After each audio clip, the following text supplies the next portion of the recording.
আসসালামু আলাইকুম। কেমন আছেন আপনারা? আশা করি সবাই ভালো আছেন। আলহামদুলিল্লাহ আমিও ভালো আছি।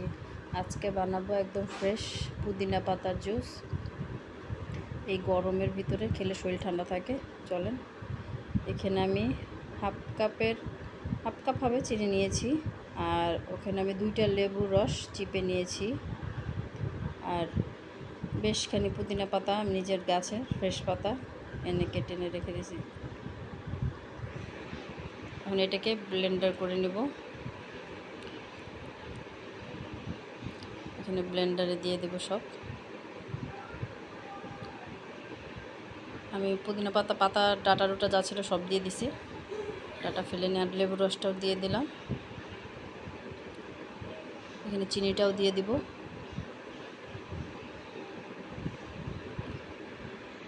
এই গরমে আপনার পুদিনা পাতা শরীর ঠান্ডা রাখতে কাজ করবে, প্রচুর শরীর ঠান্ডা রাখে।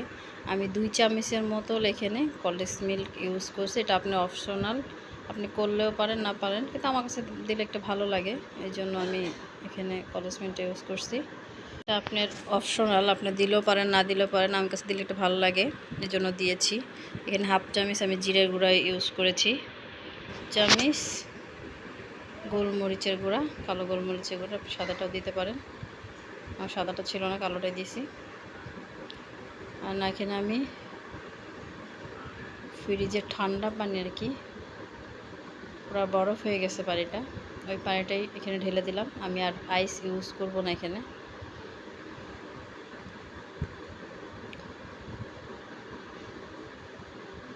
আমি এটাকে এখন একসাথে করে,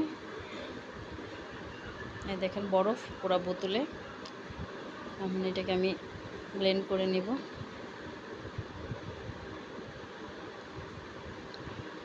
আমার ব্লেন্ড করা হয়ে গেছে।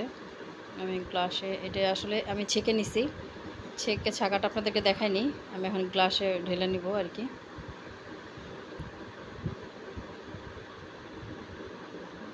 গ্রিন জিনিস, এই জন্য সব কিছু গ্রিন গ্রিন।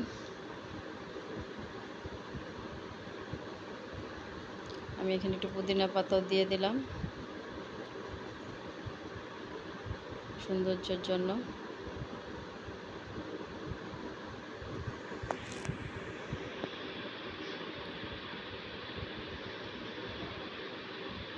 আমার পুদিনা পাতার জুস রেডি।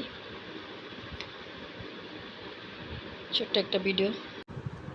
এরকম শরবত বাসায় অবশ্যই ট্রাই করবেন, খাবেন। গরমে শরীর ঠান্ডা থাকবে। কেমন হয়েছে আমার কমেন্টে জানাবেন। প্লিজ আমার সাথে থাকবেন, লাইক শেয়ার কমেন্ট করবেন, সাবস্ক্রাইব করে দেবেন। আল্লাহ হাফেজ।